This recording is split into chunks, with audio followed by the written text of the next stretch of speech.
Hey, it's Clay, and this will be a video chart on ticker symbol ANDI. We will take a look at the 30-minute time frame. Real quick, what do I mean by 30-minute in case maybe you're new to charts? Instead of each one of these candlesticks here representing 1 day's worth of price action, which is what you would normally see, each one represents 30 minutes. So while this here may look like several days worth of time, it's actually just today's price action broken down into 30-minute time slices. I like to do this time frame. Think does a good job of telling the quote-unquote story of the price, and then makes mapping out where levels of support and resistance a bit easier to see. I'm not very happy with this one. My street cred among the tinfoil hat community is really taking a beating because according to them, if I do a chart, the price always falls, and this is like the second or third day in a row, and the thing just keeps going up. So my credibility on the street amongst the tinfoil hat community is taking a beating. So I am not very happy right now. This is all sarcasm if your sarcasm radars may be a little bit broke. So let's talk about the chart. It's Friday. You gotta poke at the tinfoil hats every now and then, right? I mean, have a little fun.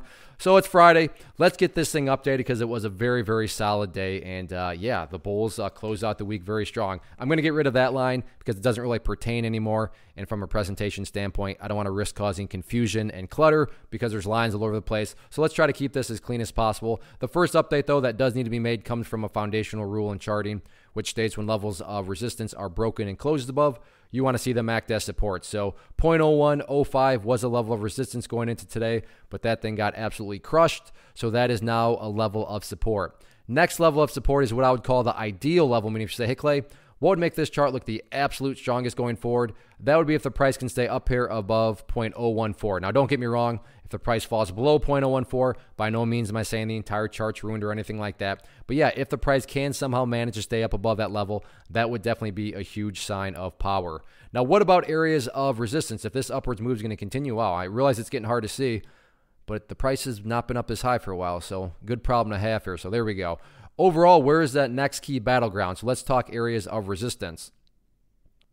Next overall area of resistance, looking right up there, let's see, what is that? 0.018.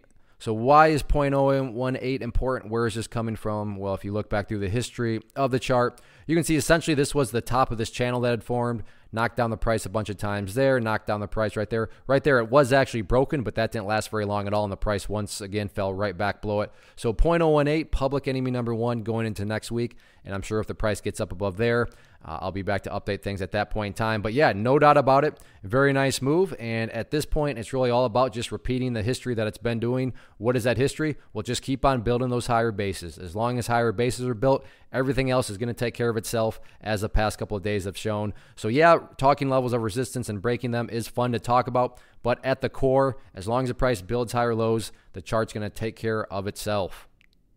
One of the biggest questions I get is, hey Clay, how do you find the stocks that you trade? So what I've done is put together a free resource guide where I talk about the tools that I use to locate stocks that I find interesting and think may have potential. So if that sounds like something that could add value to you as a trader, then click on the image that is up on the screen right now and I will email you the guide. The guide itself is very short and to the point, and best part, it's completely free. Thanks for watching the video. Let me know if you have any questions.